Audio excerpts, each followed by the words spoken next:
Assalamualaikum warahmatullahi wabarakatuh. Bismillahirrahmanirrahim. Alhamdulillahi rabbil alamin. Wassalatu wassalamu ala sayyidina Muhammad wa ala alihi wa sahbihi ajma'in.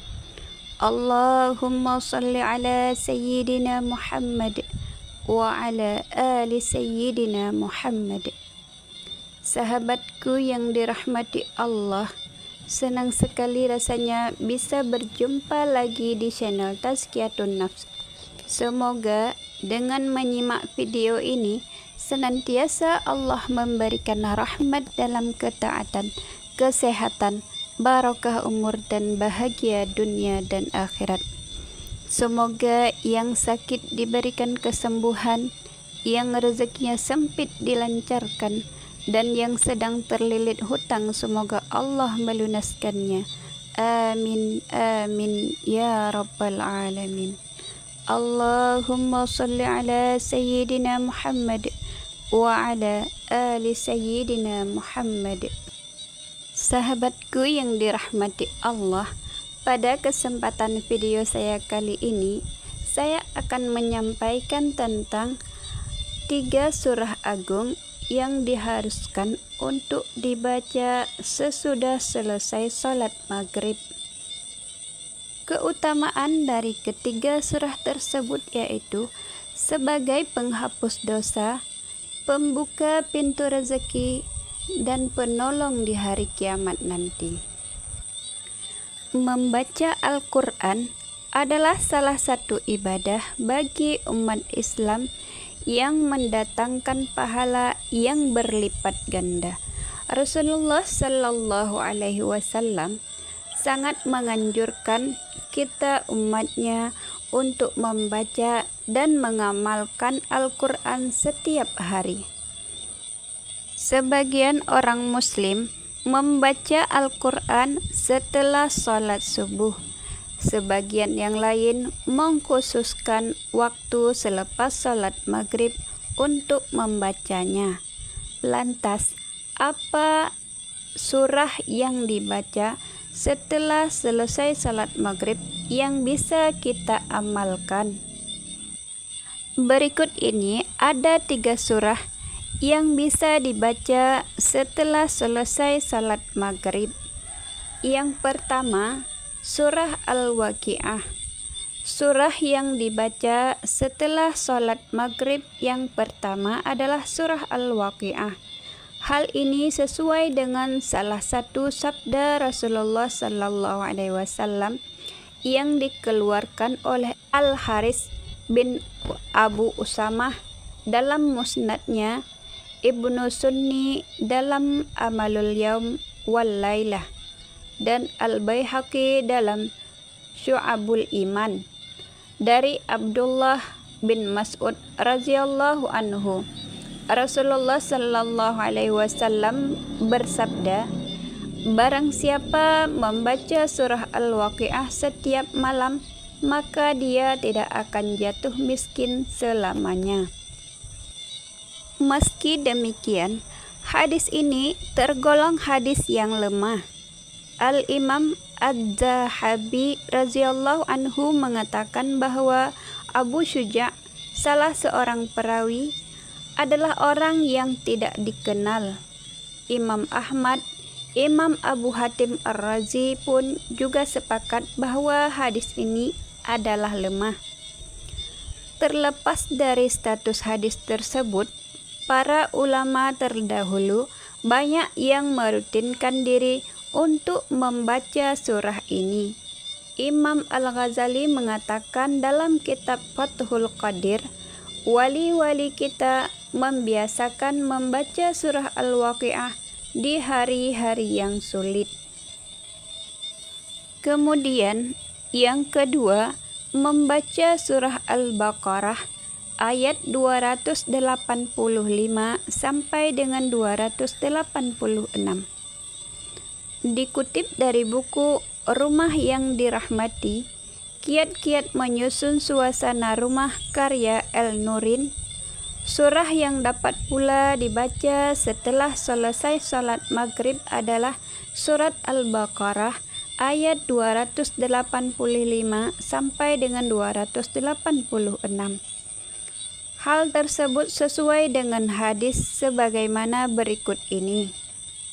Barang siapa yang membaca 2 ayat dari akhir surat Al-Baqarah pada waktu malam, niscaya ia telah tercukupi. Hadis riwayat Bukhari dan Muslim. Surah Al-Baqarah ayat 285 sampai dengan 226 tersebut bunyinya yaitu Bismillahirrahmanirrahim. Amanar rasulu bima unzila ilaihi min rabbihi wal mu'minuna kullun amana billahi wa malaikatihi wa kutubihi wa rusulih la nufarriqu baina ahadim min rusulih wa qalu sami'na wa ata'na ghufranaka rabbana wa ilaikal masir, yang artinya Rasul yaitu Nabi Muhammad sallallahu alaihi wasallam beriman pada Al-Quran yang diturunkan kepadanya dari Allah.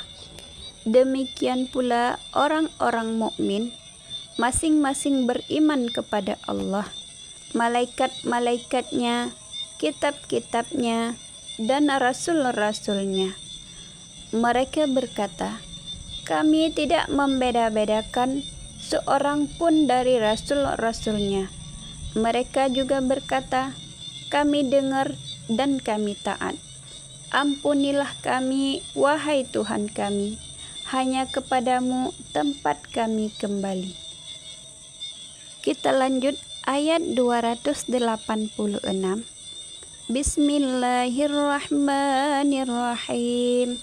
La yukallifullahu nafsan illa wus'aha laha ma kasabat wa 'alaiha maktasabat. Rabbana la tu'akhizna in nasina aw akhtana. Rabbana wa la tahmil 'alaina isran kama hamaltahu 'alal ladzina min qablina.